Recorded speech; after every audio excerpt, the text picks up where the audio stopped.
Hello my lovelies, I hope all is good in your neck of the wood.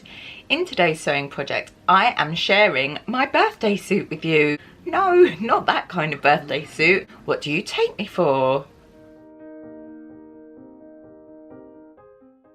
For my birthday this year I'm visiting the Wallace collection to see the Disney exhibition, and I thought it'd be fun to make some kind of Snow White inspired outfit. She's one of my favourite Disney characters, and from one of my favourite times in fashion, the 1930s going into the 1940s, when these suit sets were the thing.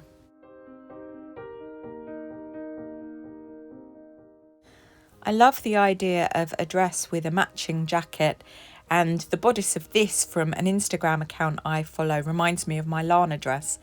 And then I thought it would be lovely to use one of my antique collars, embroidered or lace collars, to sort of echo the feature on Snow White's dress with her collar. I spent a lovely little moment going through all of my treasures, and I decided that this collar here would be exactly the thing that I was after.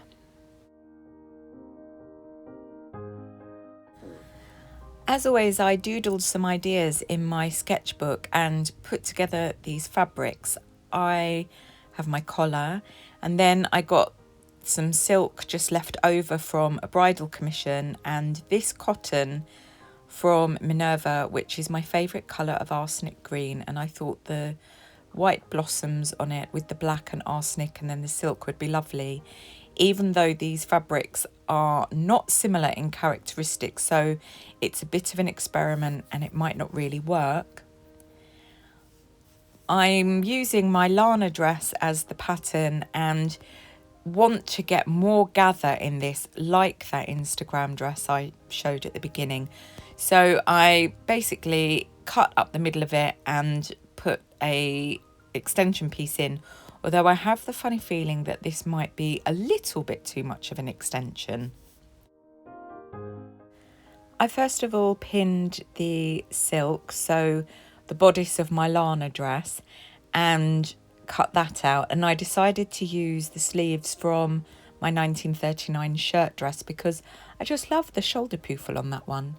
And then I cut out my green fabric for the skirt.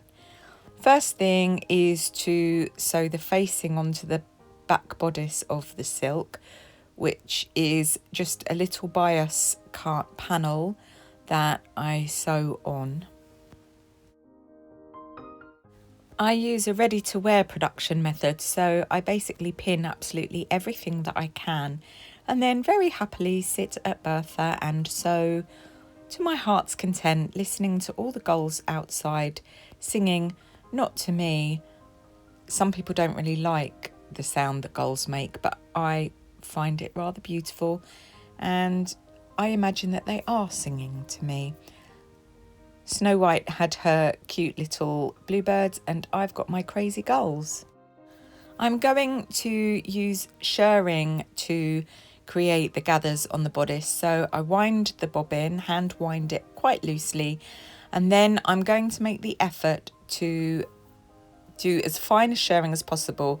And here is the magic trick that makes shirring wonderful. You steam it and it sort of shrinks, which I was hoping that you would be able to see, but all I successfully do is completely mist up my camera lens. I hand tie all the shirred ends together, so I just do a double knot at each end of the stitching rather than back tacking. It just gives you a better finish, and I'm so pleased with this shirring. I'm going to be doing French seams, so the thing that I thought would happen, which was that there would be an excess of fabric because I added in too much, has actually happened. So I'm going to have to do a little bit of inventive pattern cutting sewing here and just snip that bit off, which is a little bit of a heart-stopping moment. I finished all the shirring, so I have a front-loading bobbin which sits in a bobbin case. To use the shirring, you have to loosen the case And then because I'm going to be using normal thread again, I've got to tighten it. Good job I don't spend loads of money on a manicure because of what I'm doing here. To check that the bobbin is the correct tension, I just put the normal thread back on and I let it hang, and it shouldn't fall anymore, it should stay secure, but when you pull the thread it should pull nice and easily. I get on with the rest of my sewing, so French seaming all the seams and making sure that I trim. And here's the shoulder seam with the shirring looking very pretty and the French seam inside.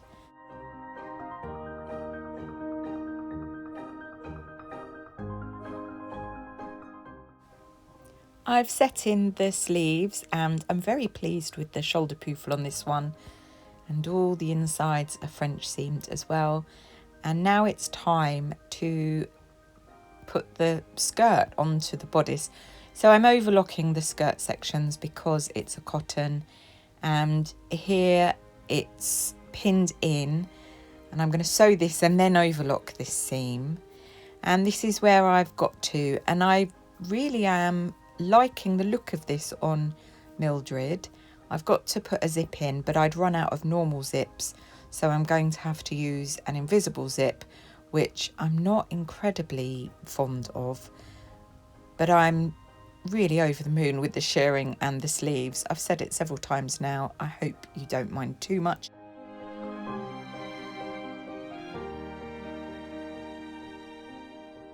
So, my lovelies, I am in a little bit of a tiz because I've got a decision to make.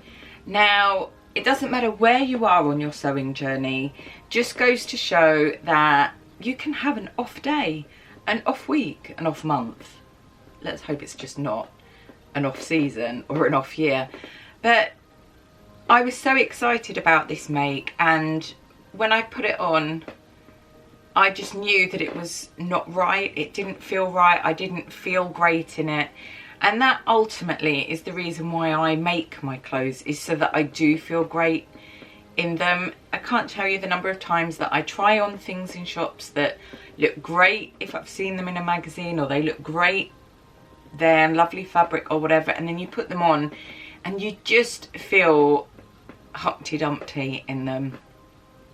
And who needs that in their life? I want to feel as fabulous as I can.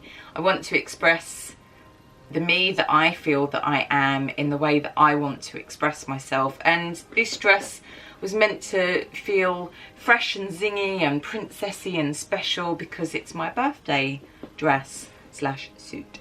So this is what I know. I absolutely love the bodice of this.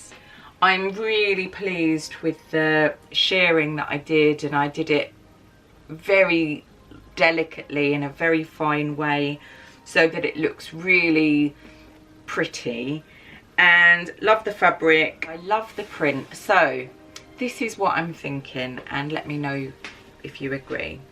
So I'm going to take them apart.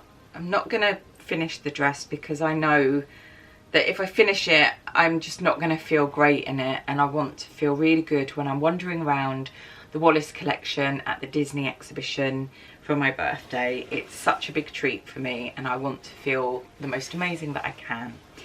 So I'm going to take them apart, and then I have this fabric. I've got loads of this. I've got one piece that I bought, and then my lovely friend Hula Hannah had a load of this, and she washed it and some of the colour has run, so she can't use it because she makes clothes for her label Houlihan.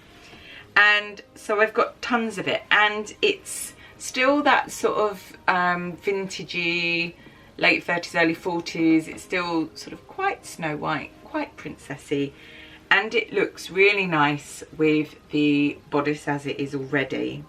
So I can make the skirt section out of this. It's the same density of fabric, so it will work. And then I can make a little sort of jacket to go over the top to wear these together, as would have been done in the 30s. And then with this, I'm going to just turn this into an A-line skirt, and then make the jacket as I had originally intended. And you will basically have to wear the jacket top because it's more like a sort of blouse jacket, a 1940s suit set as it were, and wear them together. So in the end I'll end up with 2 outfits essentially, and when you make coordinating items you actually end up with a load more bang for your buck. So it's not absolutely a disaster, and really going into it I knew that it was a bit of an experiment because this fabric and its qualities are so different to this fabric and its qualities, and sometimes that doesn't matter, sometimes it works.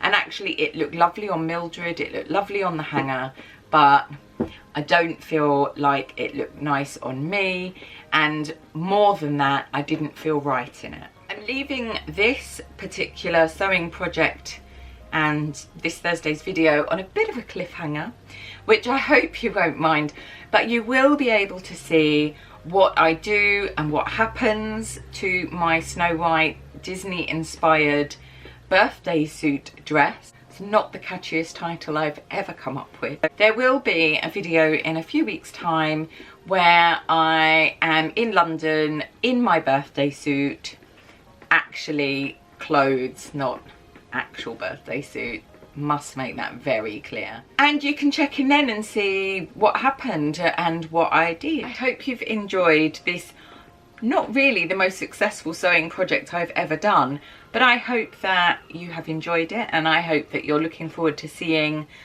the sequel to this one and see what happens. Thank you so much for spending time with me today in my little cottage by the sea. Not all sewing projects work out the way you think, but you're still making the world a better place one stitch at a time, and I really appreciate that you help me to do that. Wherever you are in the world, my lovelies, I hope you're keeping safe and well, and I look forward to seeing you very, very soon. Bye.